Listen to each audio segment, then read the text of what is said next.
A waitress decides to feed a homeless man in desperate need, only to face shocking consequences. Her boss fires her for the act of kindness.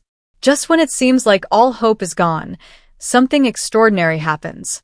The mayor himself steps in, and what unfolds next will leave you absolutely speechless.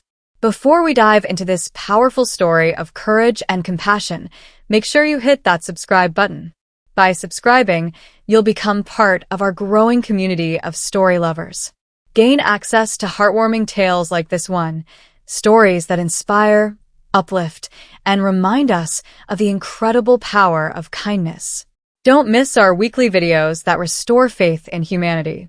Subscribe now, and let's spread positivity together. Now, let's get into the story. The diner was buzzing with its usual morning energy, a symphony of clattering dishes, soft conversations, and the occasional shout of an order from the kitchen. The aroma of sizzling bacon and fresh coffee lingered in the air, giving the small restaurant a warm, inviting atmosphere.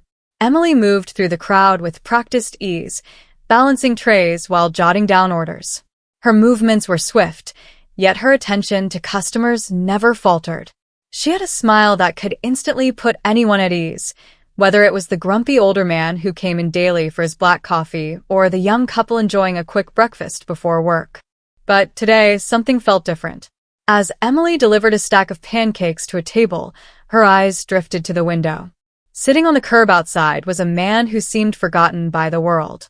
His clothes were tattered, his face pale and unshaven, and his shoulders slumped under the invisible weight of his struggles.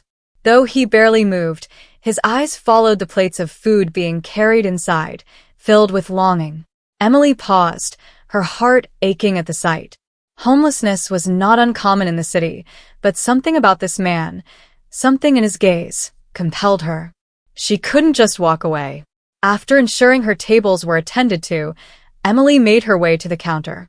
She prepared a plate with scrambled eggs, bacon, hash browns, a slice of buttered toast, and poured a steaming cup of coffee into a sturdy mug. Placing everything neatly on a tray, she stepped outside. "Excuse me, sir," Emily said softly. The man flinched, startled by her voice. He looked up, suspicion flashing in his tired eyes. "Can I help you?" he asked hesitantly, his voice hoarse. "I thought you might be hungry," Emily said, holding out the plate and coffee. "Please take this." His hands trembled as he reached for the tray. I don't have any money," he murmured, his voice thick with embarrassment. "You don't need any," Emily replied warmly. "It's on the house." Disbelief flickered across his face as he stared at her. "Why would you do that?" he asked quietly. "Because everyone deserves kindness," she said simply. The man looked down at the plate in his hands, emotion welling up in his eyes. "Thank you," he whispered. "I don't even know how to say how much this means. What's your name?" "Emily," she said, sitting down on the curb beside him. "And you?" "Sam," he replied after a pause. "I used to be someone, you know? I served in the army." But now his voice trailed off, and Emily waited patiently. "I lost everything when I came back," Sam continued, his voice trembling. "I couldn't find work. I couldn't sleep because of the nightmares. My family tried to help, but I pushed them away. And now I'm here." Emily's heart ached for him.